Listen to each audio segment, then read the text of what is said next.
ડભોઈ તાલુકાના ઓરસંગ નદીમાંથી સફેદ રંગની રેતીનો 2 નંબરી ભૂમાફિયાઓ દ્વારા કાળો બહાર કરવામાં આવે છે। વડોદરા જિલ્લા ખાન ખનીજ વિભાગ દ્વારા રેડ કરીને લાખો રૂપિયાનો માલ જપ્ત કરવામાં આવ્યો।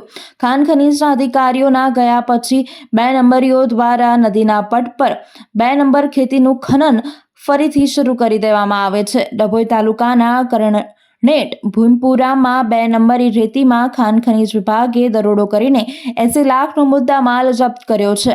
ડભોઈ તાલુકાના કરણેટ રેતીનું હબ બનવા પામ્યો છે, જ્યાં કાયદેસર કરતા ગેરકાયદેસર રેતીનું ખનન મોટા પાયે થાય છે।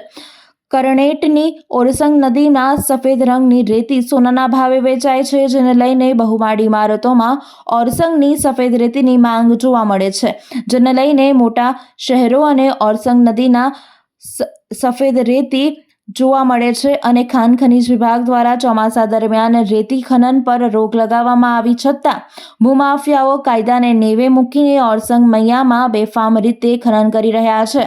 આજે ખાન ખનીજ વિભાગના અધિકારીઓ દ્વારા કરણેટ ભીમપુરા થીલામાં ગેરકાયદેસર રેતી ખનન કરતી જગ્યાઓ પર 5 દરોડા પાડીને 5 ટ્રક અને જીસીબી મળીને 80 લાખના મુદ્દામાલ ઝડપી કાર્યવાહી કરવામાં આવી। ઓરસંગ પટ પર સન્નાટો છવાઈ ગયો હતો। નિયમ મુજબ ગુનો દાખલ કરવામાં આવે છે કે નહીં તેના ઉપર સૌની નજર રહેશે। નવાઈની વાત તો એ છે કે જીસીબી પર ક્યાંયથી નંબર જોવા મળતો નથી, જ્યારે ઝડપાયેલી ગાડીઓમાંથી 2 ગાડીના નંબર નિયમ મુજબ વાંચી શકાતા નથી। ત્યારે હવે જોવું રહ્યું કે ખાન ખનીજ વિભાગ કેટલો દંડ ફટકારે છે। નંબર નહીં વાંચી શકાય તો આરટીઓના અધિકારીઓ દ્વારા વાહન ચાલકો સામે શું કાર્યવાહી કરવામાં આવશે ખરા? વિસ્તારમાંથી મળેલી માહિતી મુજબ કેટલીય રેતીમાં ફરતી ગેરકાયદેસર ગાડીઓ પર નંબર પ્લેટ હોતા નથી।